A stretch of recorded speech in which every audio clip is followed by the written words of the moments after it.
Kenyans will remain safe. Those tears of the women in Baringo and their children and the people who are displaced, they won't go in vain. Hata sasa wenye wako deployed huko, wenye walichukua mili zao kwa ndege, don't despair, kazi inaendelea. He's gone, amri bado iko. Since ametoa amri, hiyo mali lazima ifagiliwe kabisa, na hivyo ndio itakuwa. That was point number 2 and 3.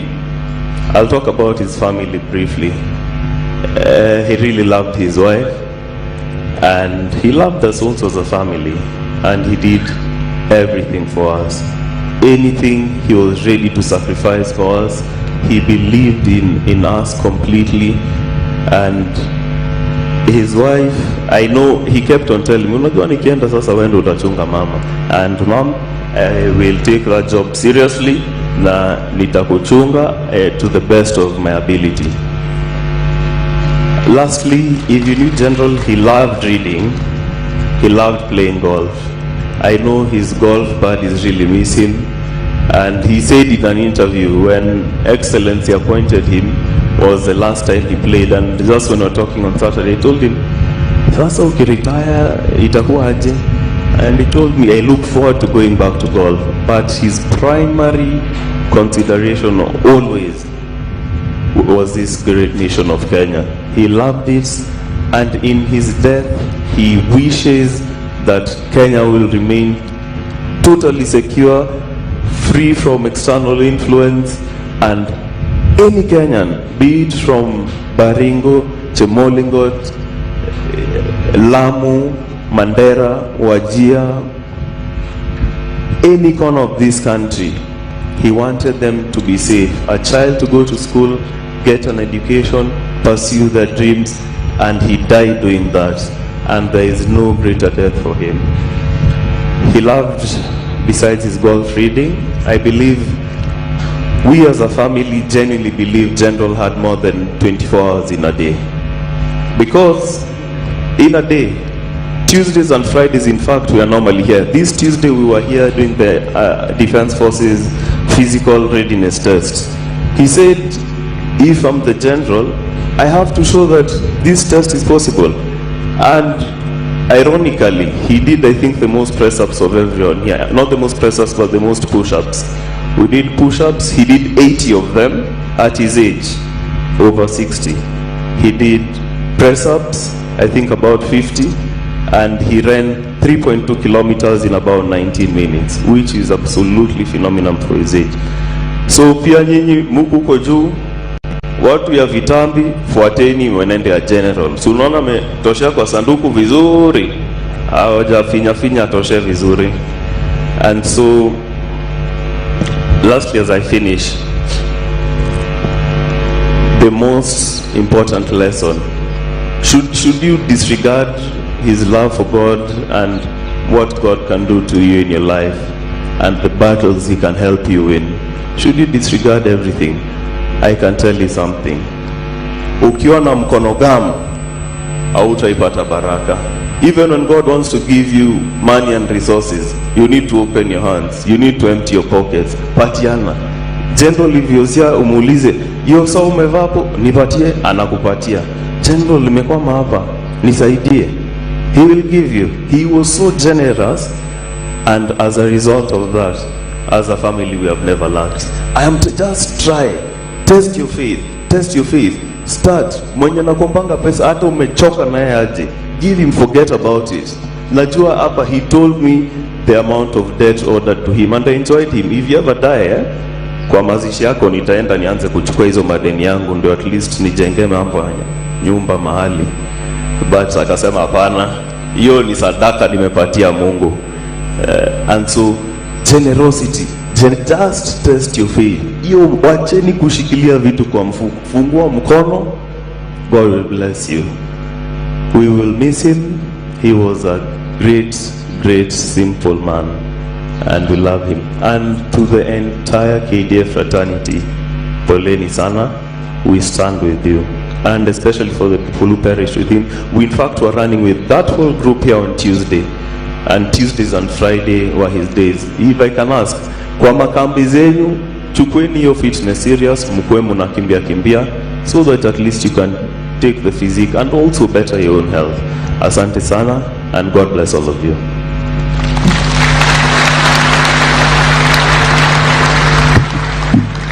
Thank you very much, Joel, for such a rich tribute to your dad, General Francis Omondi Ogolla. Your Excellency, it is now my singular honor and pleasure duty to invite the ACDF P&L to read the biography and thereafter invite the VCDF. ACDF, sir.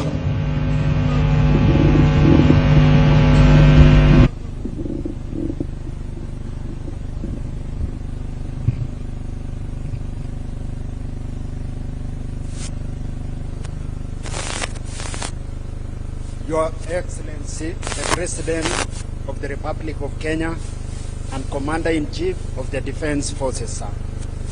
Permit me to write on established protocols. I have the honor and singular duty to read the biography of the late General Francis Omondi Ogolla.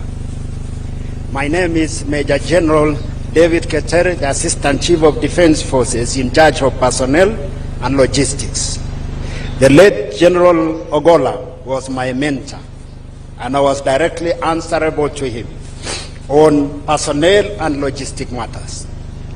General Francis Omondi Ogolla was born on 12th February 1962 in Siaya County. He was enlisted into the Kenya Defense Forces as an officer cadet on 2nd May 1984 and commissioned as a second lieutenant on that May 1985, upon which he was posted to Moi Air Base, where he trained as a pilot. During his career in the Kenya Defense Forces, General Ogolla held several command, staff, and instructional appointments. In command, he was appointed the commanding officer, Laikipia Air Base, Tactical Flight Wing in 2007, and also the base commander, Laikipia Air Base, from the year 2008 to 2014. Upon promotion to brigadier on 10th April 2012, he was appointed the Deputy Air Force Commander and later on promoted to a Major General on 13 July 2018 and appointed the Commander, Kenya Air Force. On 23rd July 2021, he was also promoted to the rank of a lieutenant and appointed the Vice Chief of Defense Forces, a position he held till 28 April 2023 when he was promoted to the rank of a general and appointed the Chief of Defense Forces. From my interaction with the late General Ogolla, I can attest that he had the welfare of the Kenya Defense Forces at heart. He ensured that he frequently visited troops in both deep and close operation areas and promptly addressed challenges in the field. He encouraged members of Kenya Defense Forces to keep fit, and this he led by example, by ensuring he attended bi-weekly sporting activities at this complex facility. His last group physical activity was the annual Defense Forces Physical Readiness Test, which was conducted this week on Tuesday, 16 April 2024, on this very ground. Being the Chief of Defense Forces, he did not have to attend the exercise, but he chose to lead from the front by participating in the exercise, just like the rest of KDF personnel, in sync with his command philosophy, one force, one mission. Due to his dedication to service, the late General Francis Omondi Ogolla was awarded, among them, Elder of the Order of the Golden Heart, Elder of the Burning Spear, Head of State Commendation, among others. The cruel hand of death has robbed his family of a loved one. Kenya Defense Forces, the country has lost a patriotic and hard-working general officer. He will be missed by his family, relatives, colleagues, friends, and nation at large. I wish to express my deep condolences to his wife, Madam Eileen Kadhambi Ogolla, his children Lona Acheng Omondi and Joel Rabuku Omondi Ogolla, his daughter-in-law Mudhoni Njenga Mwaura, his grandson Master Tajim Bagara, his friends, family, relatives, and colleagues. May the Almighty God rest his soul in eternal peace and grant abundant comfort to members of his family.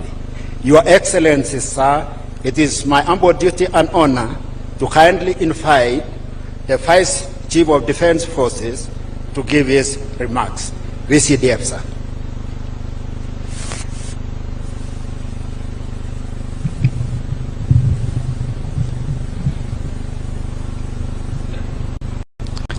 Madam Eileen Ogolla and the family of the late General, our CDF, Francis Omondi Ogolla, Your Excellency the President and Commander-in-Chief of the Kenya Defense Forces, Dr. William Samoei Ruto, Her Excellency First Lady Mama Rachel Ruto, Your Excellency Deputy President, Honorable Rigathi Gachagua, and Mama Dorcas Gachagua, Your Excellency the Prime Cabinet Secretary, Musalia Mudavadi, Speakers of the National Assembly and Senate, Justice and President of the Supreme Court,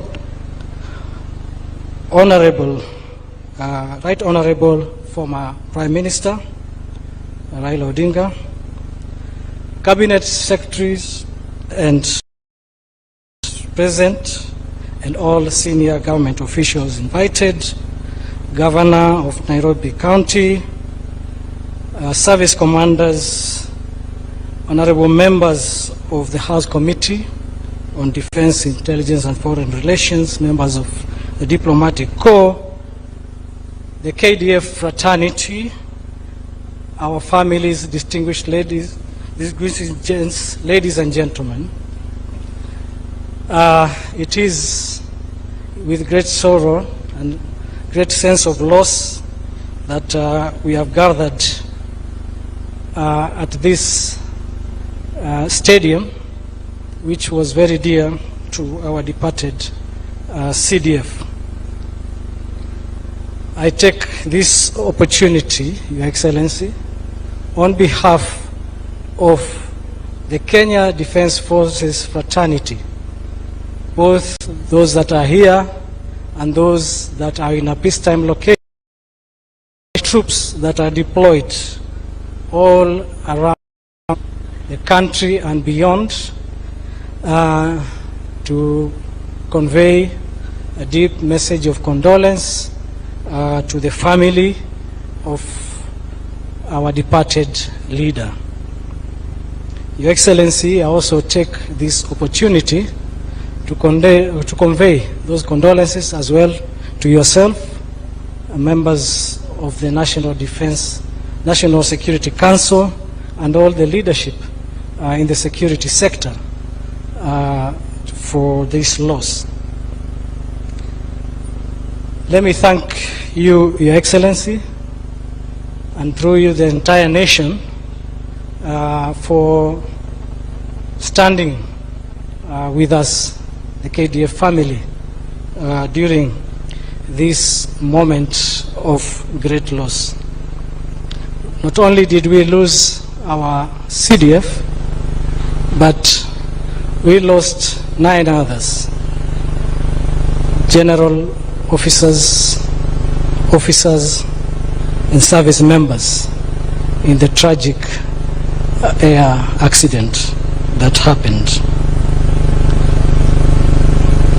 Your Excellency, we have also received support messages of comfort and condolences from far and beyond. General Ogolla, and I do not need to really go over again describing what kind of a person he was, because The family has said that, as well as the principal chaplain, and we all knew him. But he had many friends within the security establishments, both in the region and through his engagements externally.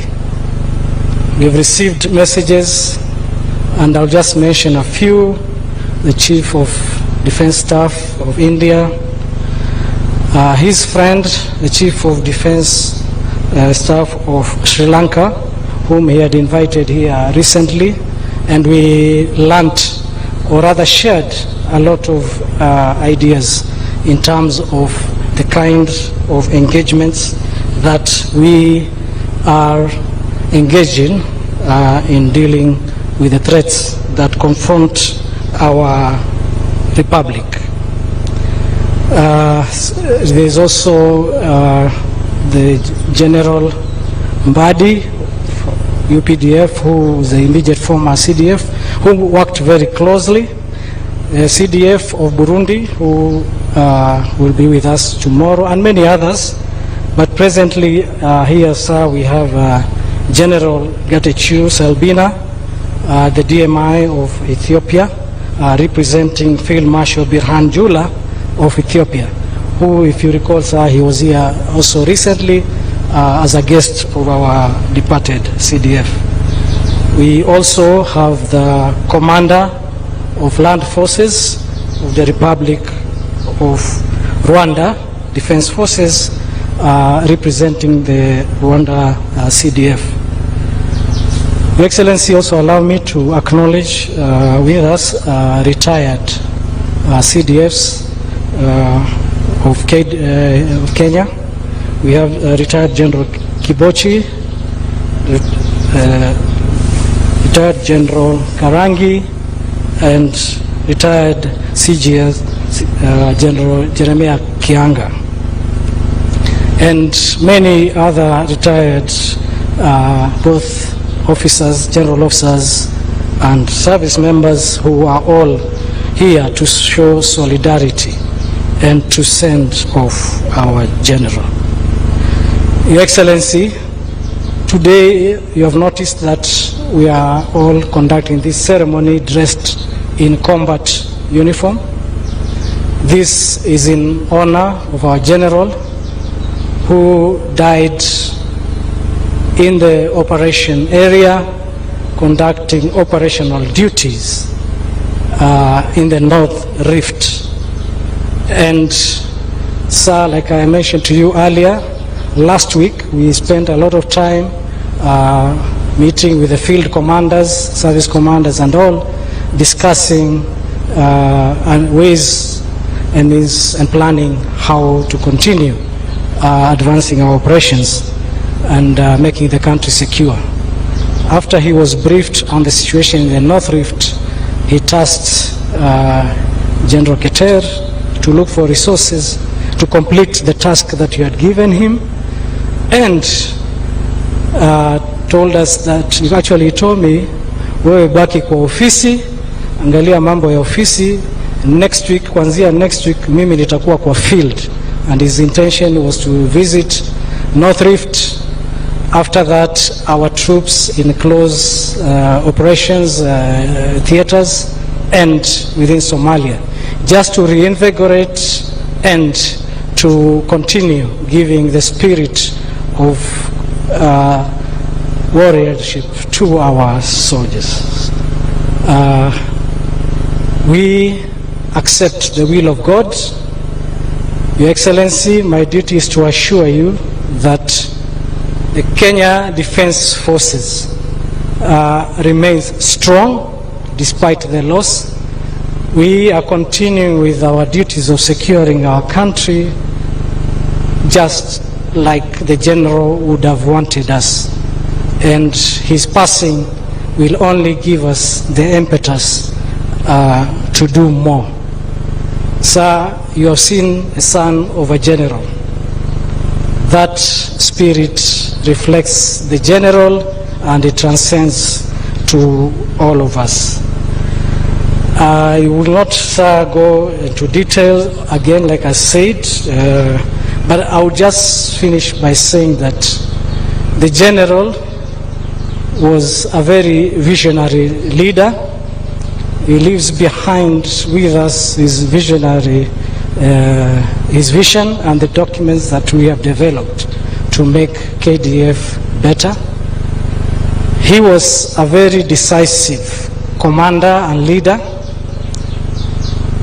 He was very fair, firm but very fair when he dealt with situations.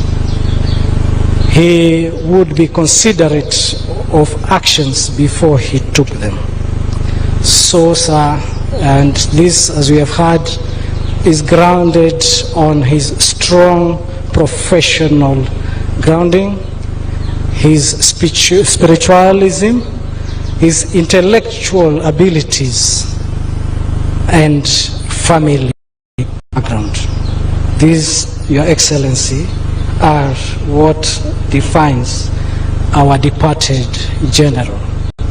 So, sir, we felt that this was a good event for the entire KDF and for those that will not be able to continue and with us in the journey to give him his final respect, to come here and send off our general in a very, in this military honors. Thank you, Excellency. And said, let me invite our Cabinet Secretary, who worked closely with General Ogolla as our leader, to give his remarks and continue with the program. Thank you, sir.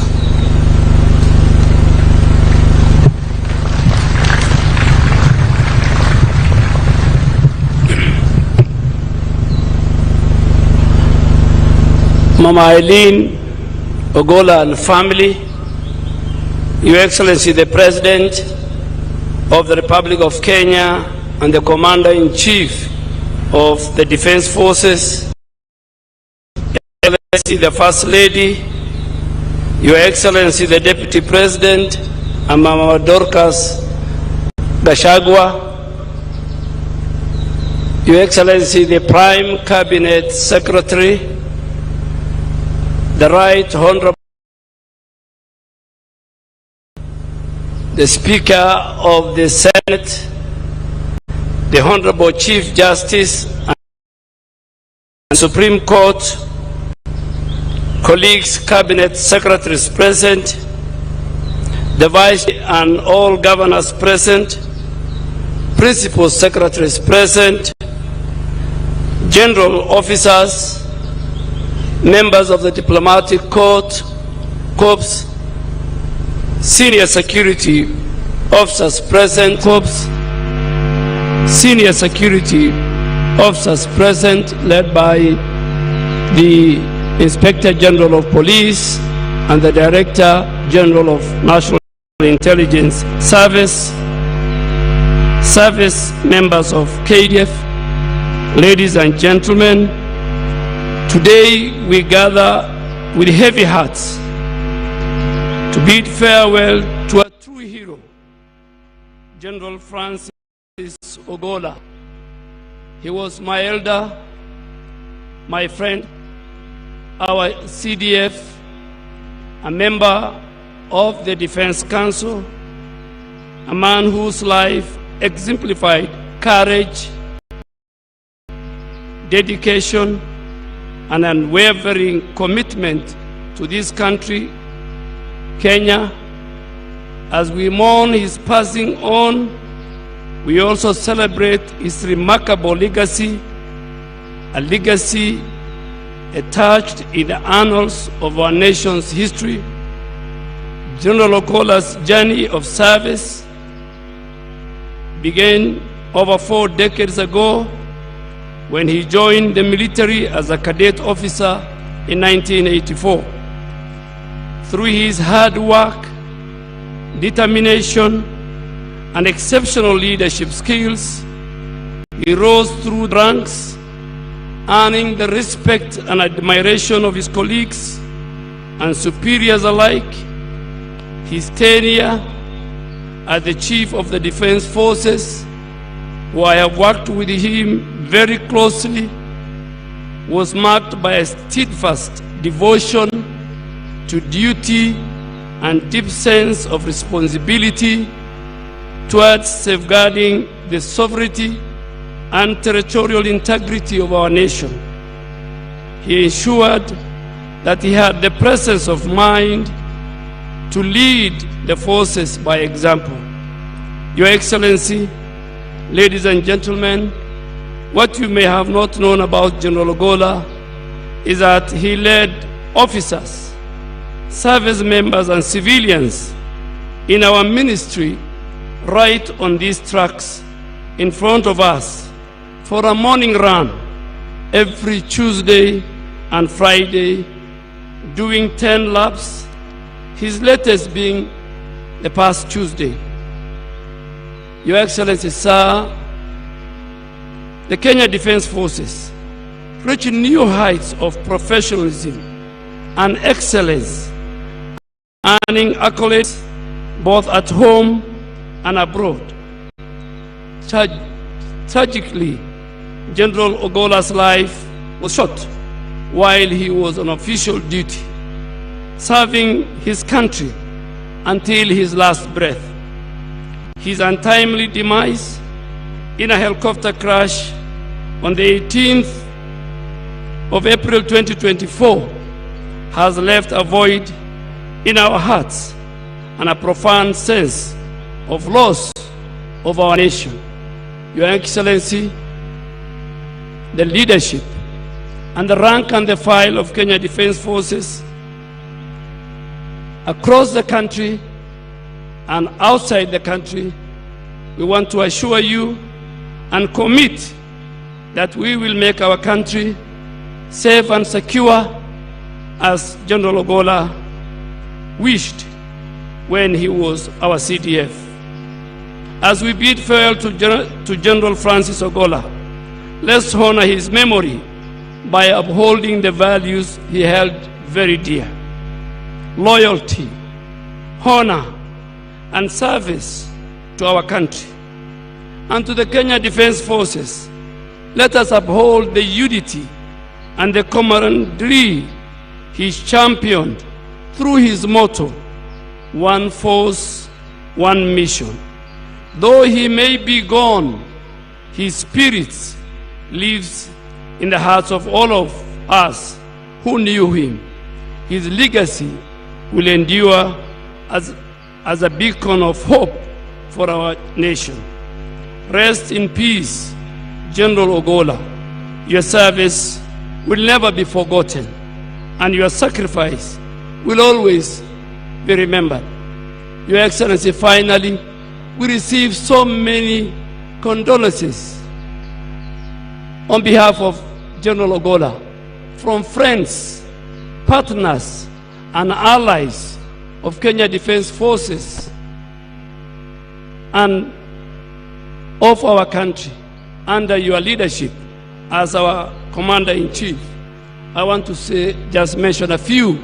The Secretary of Defense of the United States, my colleague and a friend, the Minister for Defense of Turkey, the Minister of Defense of Tanzania, the Minister of Defense of Ethiopia, the Minister of Defense of Somalia, and Rwanda, and Burundi, and India, among many, many other colleagues, who said more good things about General Ogolla, who interacted, who saw him, and who loved him as a leader of one of the biggest and most professional defense forces in our region and in Africa.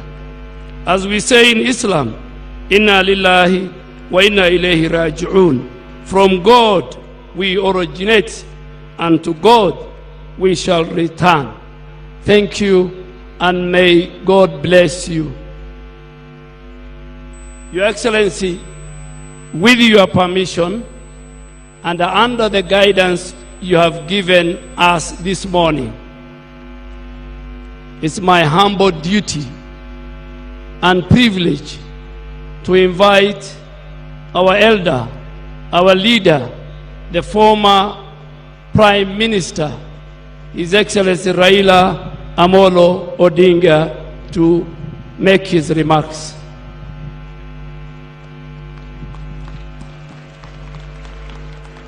Thank you, Your Excellency William Samoei Ruto, the President and also Commander-in-Chief of the Armed Forces of the Republic of Kenya. Mama Eileen Katambi, Lorna and Joel Omondi Ogolla. All protocols observed, distinguished guests, ladies and gentlemen, we have come on a very tragic occasion to say farewell to one of the most illustrious sons of this country. We are paying farewell to a four-star general who has died not in the field of combat, but through a tragic aircraft accident. General Ogolla, as has already been said by those who have spoken before, exemplified what you can call a true nationalist. By his own conduct, he showed that he loved his country and he was prepared to serve and die on behalf of his country. We take comfort in listening to his son talk about him.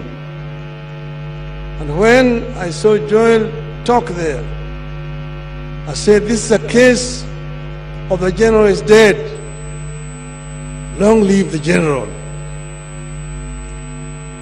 He's shown how simple his father was, and I know him because he's a personal friend.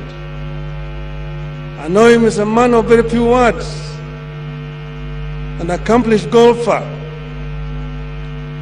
but a man also who knows his responsibilities to the society. He has served, he has mentored, he has taught very many of our young Kenyans. He believed truly in the Kenyan dream, which is coined in our national anthem. God bless this land of ours. Justice be our shield and defender. May we dwell in unity, peace and liberty. Plenty be found within our borders. Justice can only be a shield and defender if there is democracy. Then may we live in unity and love each other. No discrimination on the basis of gender, ethnicity, race, or religion. Unite all the Kenyan people, all the 46 tribes of Kenya. Give them equal opportunity in terms of education, in terms of employment. Don't discriminate against your fellow Kenyan because he does not come from your tribe. And that is what Ogolla believed in. And that is what he showed. And that is how he even worked wherever he worked.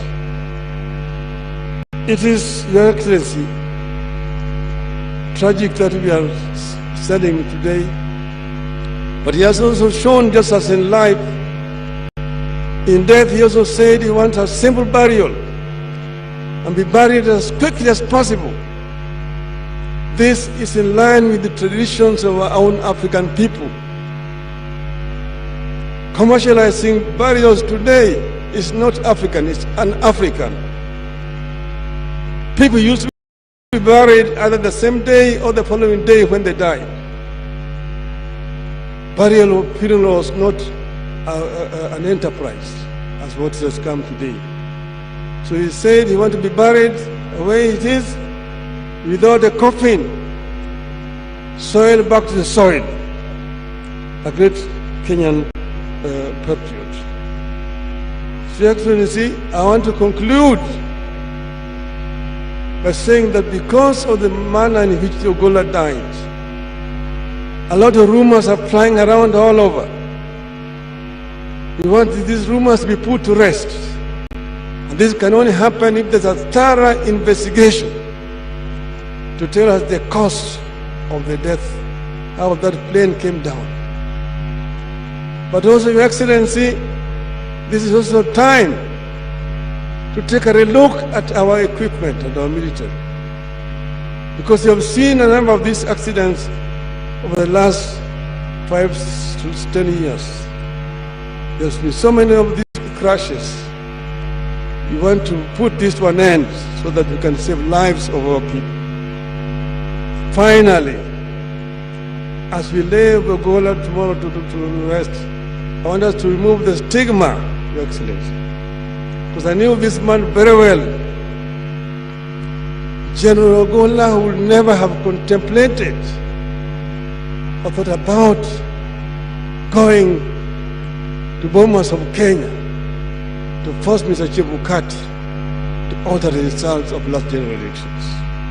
So we want this to be removed as we lay him to rest. Rest in peace, our brother and my uncle, General Ogolla. Thank you.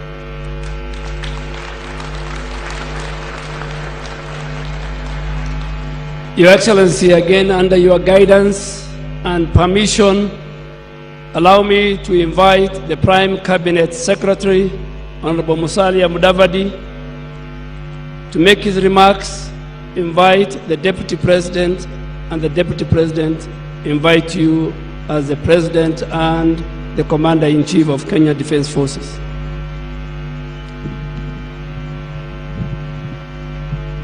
Your Excellency, the President of the Republic of Kenya, Dr. William Samoei Ruto, the First Lady, Mama Rachel Ruto, Deputy President, Honorable Rigathi Gachagua and Mama Dorcas, Mama Elaine, Ogolla and your entire family, my colleagues, and all dignitaries and friends and Kenyans here in this beautiful grounds and also watching from various quarters through the media.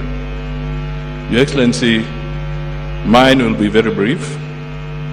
First, with your permission, let me acknowledge the presence of several heads of missions who have joined us here today to bid farewell to General Ogolla. I have a list. I'll just mention their names, and I'll request that as I mention your name, you can be upstanding. First, we have the Embassy of the Republic of Azerbaijan, His Excellency Sultan Agama, the Embassy of the Republic of Portugal, Her Excellency Ana Filomena Rocha, Embassy of the Czech Republic, Mrs. Nicole Adamkova, Embassy of the Delegation of the European Union, Mrs. Henrietta Geiger, Embassy of Italy, Dr. Roberto, Embassy of the Sahrawi Arab Republic, Mr. Ali Amin Mohammed, Embassy of the People's Democratic Republic of Algeria, His Excellency Muhi Boumediene, Embassy of the State of Eritrea, Mr. Rain Rassom, High Commissioner of India, Madam Namgya, Embassy of Ukraine, Andrei Pravedink, Embassy of the United Kingdom of Saudi Arabia, Mr. Khalid Abdullahi Ali Salman, High Commissioner of the Federal Republic of Nigeria, Mande Aliyu, Embassy of the Republic of Sudan, Abdul Rahman Mahmoud, Embassy of the Democratic Republic of Congo, Mr. David Chibanga Tishiku, Embassy of the Sultanate of Oman, Said Al-Amri, Embassy of the Republic of Iraq, Dr. Mohammed Hussein Hassan,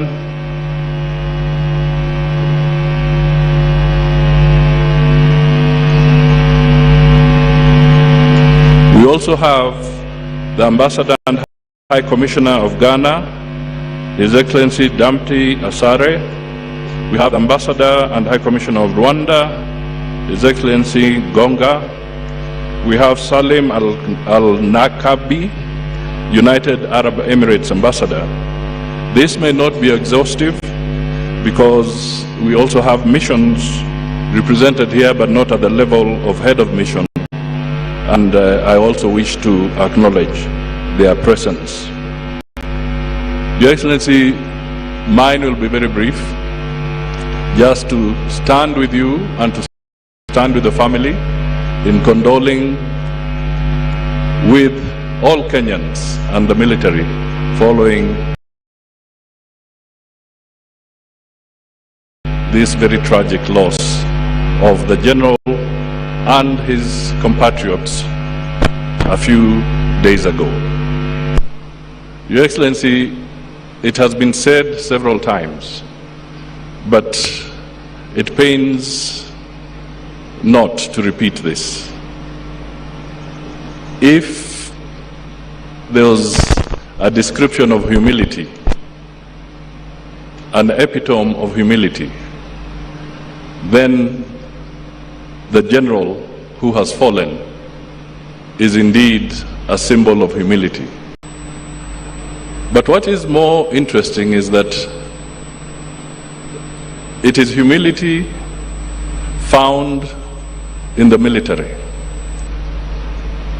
Humility is a very rare visitor in the military circles, let alone being a resident in the military itself.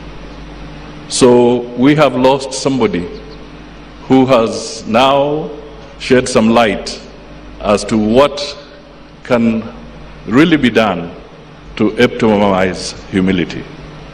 Finally, Your Excellency, General Ogolla was a deep and brilliant thinker, not an emotional one. He was not impulsive. He gave very good thought to what he would say and what he intended to do.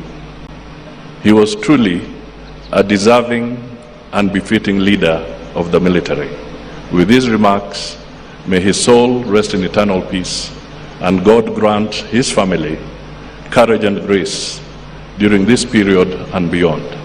It is now my honor to invite the Deputy President, Honorable Rigathi Gachagua, to make his remarks and thereafter invite you. Thank you. The Commander-in-Chief of Kenya's Defense Forces, Your Excellency President William Ruto, Your Excellency our First Lady, Mama Rachel Ruto, the Prime Cabinet Secretary, the former Prime Minister, the Speaker of the Senate, the Chief Justice, and the President of the Supreme Court, the Vice CDF, the service commanders, all officers present, our men and women in uniform, Mrs. Ogolla, and your children and the family. We come here accompanying the President, first and foremost to condole with the family of General Ogolla.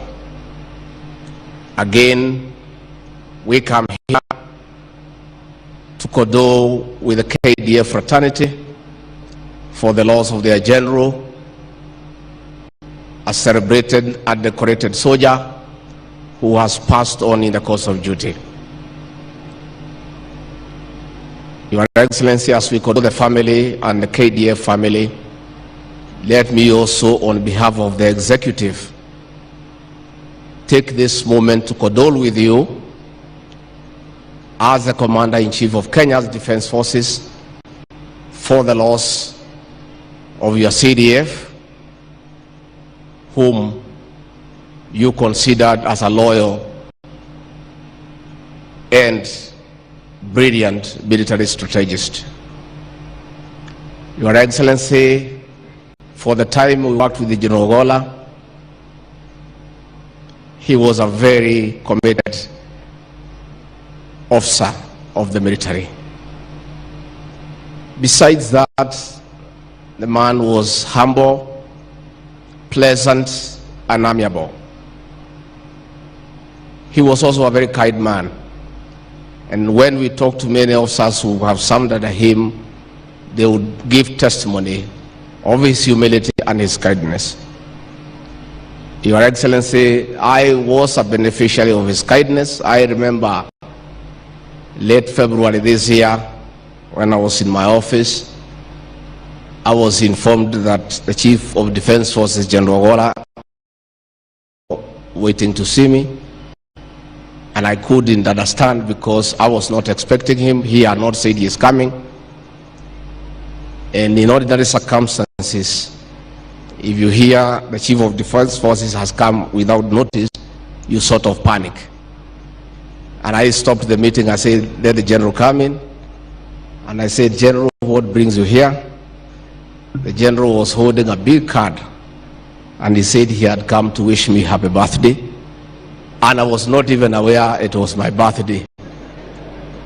That was General Ogolla. Your Excellency, it is good for us to give the other side of the General that we saw and interacted with. General Ogolla, despite being a very tough General and Commander, who is celebrated for his various accomplishments, was also a very humorous man. He was full of very good jokes. And many a time, in tense situations, he would make everybody feel comfortable. Many a time, as we waited at the airport, Your Excellency, to welcome you or to see you off to foreign countries, the General would keep us busy with many good stories and keep us entertained. And I do remember one such day when you left, and we left there, and we were in a hurry to leave as you took off. And he told me, Mr. Deputy President, it is good for me to inform you that when you are in a military facility and the Commander-in-Chief is away, I am the senior most military officer, and all of you take orders from me, and you only leave when I tell you so. And after we stayed for a while, he said, you may now take off. I give you fallout. And that was a tradition for the days we stayed with General Ogolla. We were there with Professor Kindiki, the leader of majority, and all these politicians who are not very accustomed to orders. But the General would organize us, and only when he felt that your plane has taken off safely into the skies, he would say, Deputy President and the rest of you, you may now fall out. That was General Ogolla for you. Your Excellency, I will condole with you because I know, as your assistant, the high regard you had for General Ogolla. That regard was so high that when this news came through, I was with you at Sagara State Lodge, performances during the Drama and Film Festival, the Winners Concert, and one of your assistants brought you a phone and said there was an urgent call from the Defense Minister, and you went to take the call that took very long. And when you called me, you said, we have very bad news. And you kept silent for a long time. And I asked you, Mr. President, is there anything wrong? You said, yes, we have just lost our CDF, General Ogolla, in an aircraft crash, and this is terrible. And I have stayed with you for many years, and I can testify to the people of Kenya that if there is one happening that really brought our president down emotionally, was the death of General Ogolla. And Your Excellency, yesterday, as we visited the home of General Ogolla, I was very elated because of a decision you made last year. When we had a working tour in Nyanza, you told us that General Ogolla he has brought value to your government, and you felt that we needed to know his home and go and visit his family. And we did go to Siaya, and Mrs. Ogolla treated us to a sumptuous meal for dinner. We had great conversation with the family, with Joel and the mother and the general. And yesterday, as we went to the home, we did not meet strangers. We found people that we had met. Mrs. Ogolla, the son Joel, and as we go to bury him tomorrow in Siaya, we are also not going to a home that we did not know. We are going to a home that we have been to. And it just ignited my imagination that probably, Your Excellency, it may be time that we create time the way you did that day, as we work to get time to know the families of those who work under us when they are still serving. I think it's about time. With those very many remarks, I ask the KDF family to listen to the son of the general. Let the death of General Ogolla, who died while serving, strengthen your resolve to protect our borders, to keep peace in our country. Though we appreciate the general died in duty, it would have been acceptable if he was pursuing the enemies of this country from other countries. But it is tragic that he died while trying to settle challenges caused by our very people here in Kenya. And I think his death should strengthen the resolve of our forces and our security agencies to wipe out the banditry menace in this country once and for all. That would be a great honor to this hero. With those many remarks, let me request you to be upstanding as I invite the President and Commander-in-Chief to come and honor his general and speak to the nation. Your Excellency.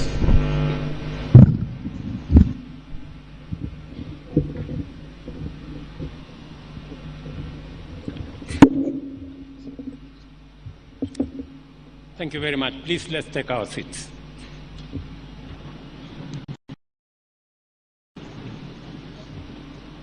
Mama Eileen Ogolla and your family, our religious leaders, colleagues, leaders present, VCDF and the military fraternity, ladies and gentlemen.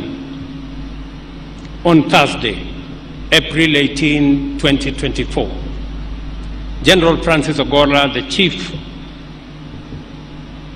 of the Defense Forces, along with 11 others, including the crew, departed Nairobi County to visit troops operating under Operation Maliza Uhalifu and to inspect ongoing rehabilitation of schools program in the North Rift. By midday, the CDF and his entourage had traversed Baringo County, Turkana County, Elgeyo Marakwet County, destined for Uasin Gishu County, where he was to visit the recruit training school, where I had agreed with him on certain benchmarks that needed to be adjusted. Unfortunately, this was not to be, as the helicopter crashed at Sindar Area Carbon Location, 3rd Division in Elgeyo Marakwet County, claiming the lives of General Ogolla, Brigadier Swale Saidi, Colonel Duncan Keitany, Lieutenant Colonel David Sawe, Major George Benson Magondu, Captain Sora Mohammed, Captain Hilary Litali, Senior Sergeant John Kenywa Mureithi, Sergeant Cliffons Omondi, and Sergeant Rose Nyawera. Indeed, it was a sad and tragic moment for us as a nation and for the KDF fraternity in particular. In hospital as we speak, our Lieutenant Colonel Kasaine Ole Koruta and Corporal Frankfurt Karanja, who I ask all of us to pray for them, for their recovery. They are in fair condition and we wish them well. Over the course of my life in the public service, I have had the privilege to meet, interact, and work with many outstanding men and women whose achievements and visions represent the best of what Kenya has to offer. General Ogolla was in a very special class. Yesterday, as I thought of this function and what I was going to say, the truth came to my mind to speak truthfully about the man that lies in the casket in front of us. Because General Ogolla represents the best of what Kenya has to offer. We are meeting here for this farewell service for the first ever in the history of Kenya of a serving Chief of Defense Forces in office who has passed on.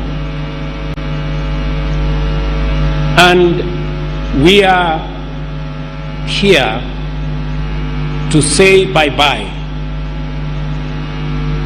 to a consummate military officer,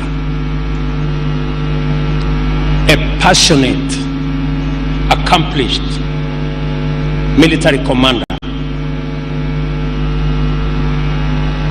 and a patriotic citizen of Kenya with great humility. Lessons on humility characterize the life of General Ogolla. Even in his death, he is giving us lessons and lectures on humility. This very function is the epitome of humility. And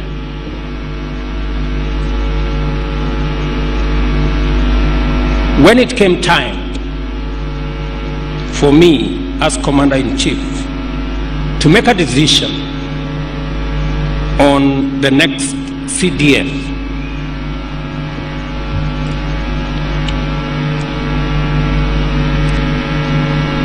it wasn't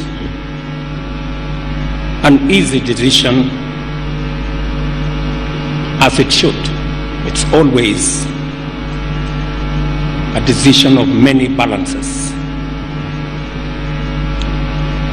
But let me say this about General Ogolla.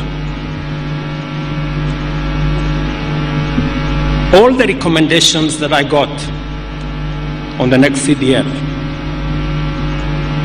and all the advice that I got about the next CDF did not include the name of General Ogolla, unfortunately. But he was a military officer with a distinguished career. There was only one problem: the events of the 15th of August at the Bomas of Kenya. And so,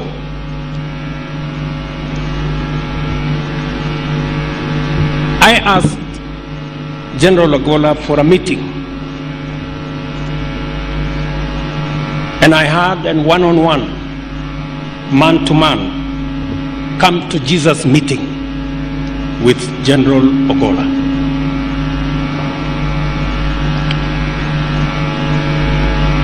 And when we concluded that meeting, General Ogolla told me the following: Mr. President,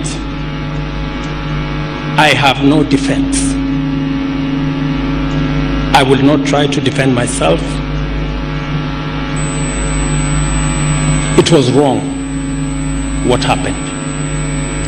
And you have three choices. Either send me to court-martial, or have me retire, or forgive me.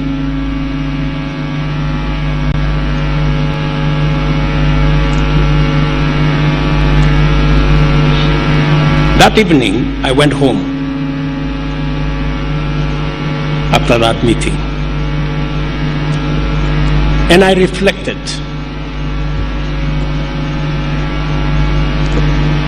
on what General Ogolla had told me.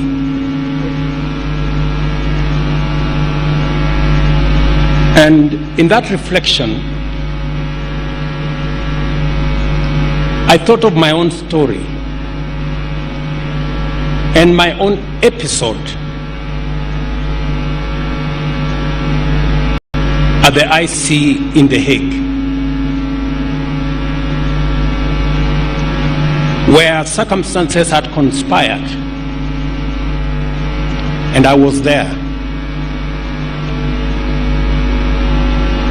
Secondly, I also reflected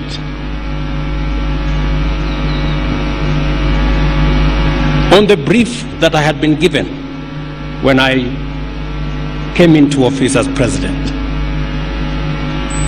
And I had been told there are 4 sensitive positions: that of the IG of the police,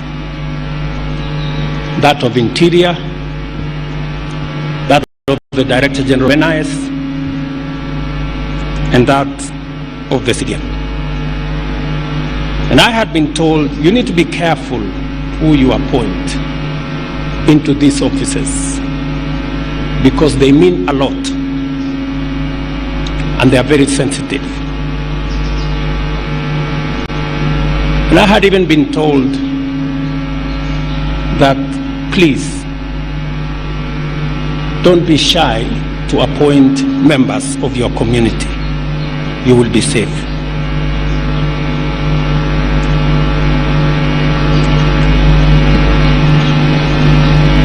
I had made a conscious, deliberate decision that we were going to take a different trajectory as a country, where merit, professionalism, and competence must come before ethnicity.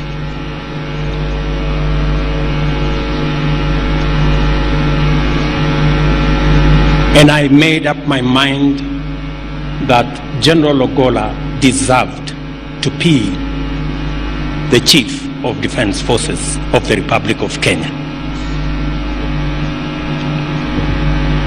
It is an appointment that I am very, very proud that I made. I am proud to bear the witness that General Francis Ogolla stood head and shoulders among the finest of exemplary public servants. It has been an extraordinary privilege to work closely with him, to benefit from his wisdom, experience, and insights, and to witness him in action, serving his nation with admirable commitment and providing excellent command leadership of the Kenya Defence Forces. As is tradition, every day, without a doubt, whether I am in country or out of the country,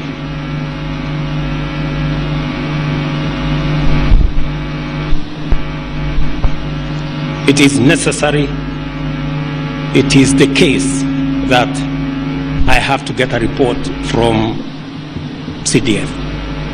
And so it happened. Every day,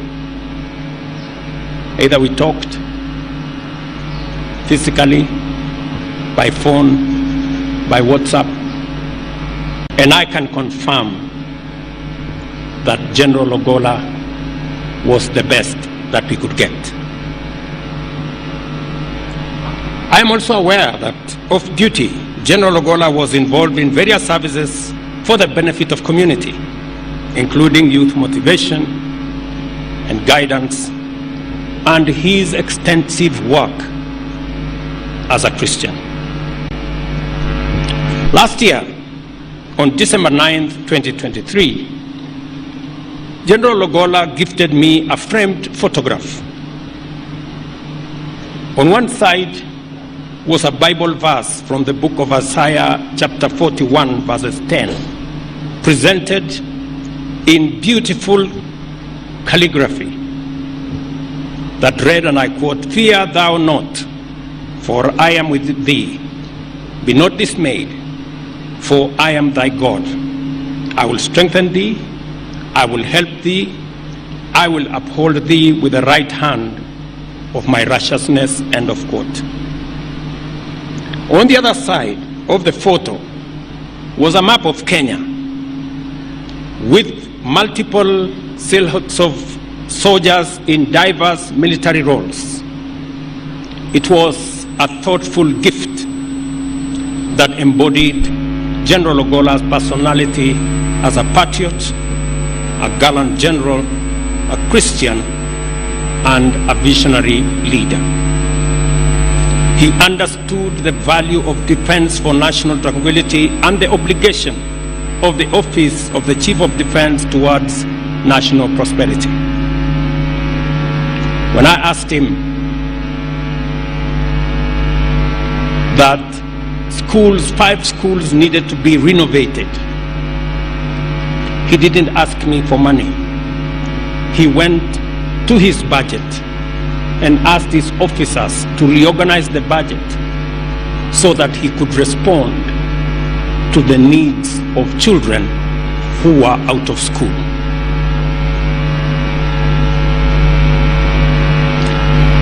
General Ogolla was always clear-minded on the strategies the military could execute and how to grow the Kenya Defence Forces. He greatly contributed to modernizing the Kenya Defence Forces with exceptional insights and perspectives on matters strategy. He was very passionate about the welfare of soldiers. And I can confirm that on many occasions, he asked for my permission to visit forward operating bases in many parts of Kenya and outside Kenya. In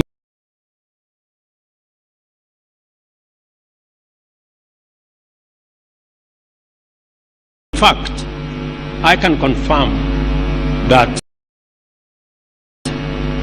General Francis Ogolla was one of the most traveled generals visiting soldiers in various operation areas.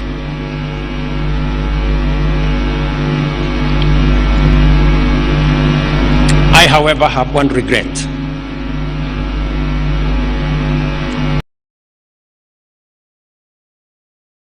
That I will not be there he will not be there for me to see the transformation he had planned for our military. He had an elaborate, very well laid out plan on the transformation of the military, and he had briefed me that beginning next month at the pass out parade, I would see, and the country would see, something different. I regret that he won't be there to see his plan come to fruition. I am, however, confident that the men and women he leaves behind, the commanders that he has trained, mentored, and assisted, will gather the courage and wherewithal to drive the plan General Ogolla had put in place. It is most unfortunate that the crash has robbed this nation of fine and dedicated patriotism whose ability, professionalism, and dedication was self-evident. His passing away, and that of other gallant military personnel, has saddened me deeply, and the nation so much more. As we gather here, I want to urge all of us to learn the lessons, the many lessons that General Ogolla leaves behind. I want to assure Mama Eileen and your children and family that the government of Kenya and myself personally will be there to make sure that General not only gets a decent send-off, but also his family will be looked after by the people of Kenya in honor of the great service General Ogolla gave to this country. Finally, when General came to brief me about where he was going to go, and eventually he told me this Sunday in Siaya at the Anglican Church that they had built as a family, the Bishop of ACK, the Archbishop, would be there to consecrate the church.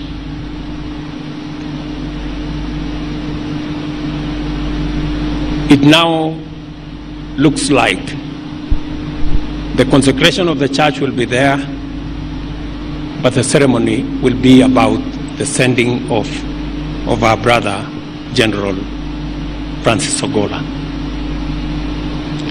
When I met the family, and I asked the family, and the family told me about what General Ogolla had wished, including being buried within 72 hours and many of the other things.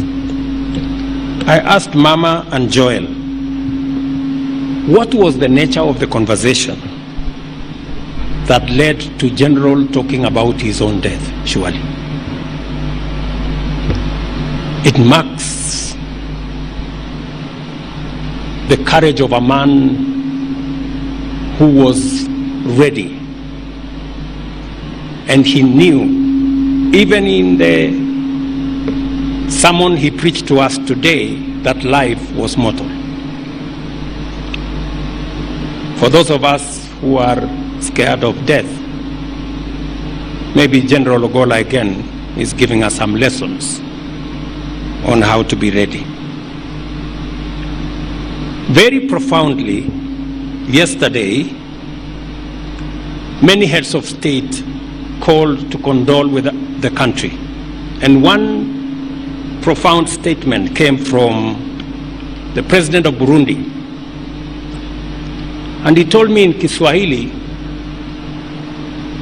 Mheshimiwa Rais, sisi wote tuko katika mstari. General inaonekana alikuwa mbele yetu, na sisi tujipange. It was very profound coming from a head of state. And as we do that, we still must do the utmost to make sure that we protect our men and women in service. And part of what General had planned is the modernization of equipment that is being used by our military. It is unfortunate that he passed on before we could accomplish the plan that we had. I want to commit to our military officers, men and women in uniform, like the way we are doing with the police. We now have a clear plan on how to modernize the equipment that is being used by our military, so that they can be safer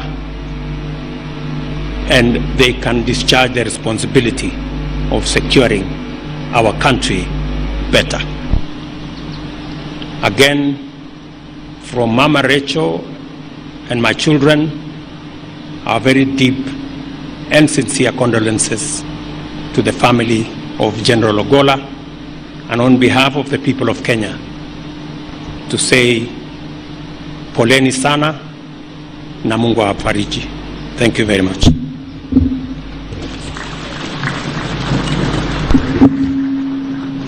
Asante sana Mheshimiwa Rais kwa kipindi hicho cha hotuba. Kipindi ambacho Mheshimiwa Rais kitaweza kufuata ni kipindi cha heshima za mwisho kwa Generali Francis Ogolla.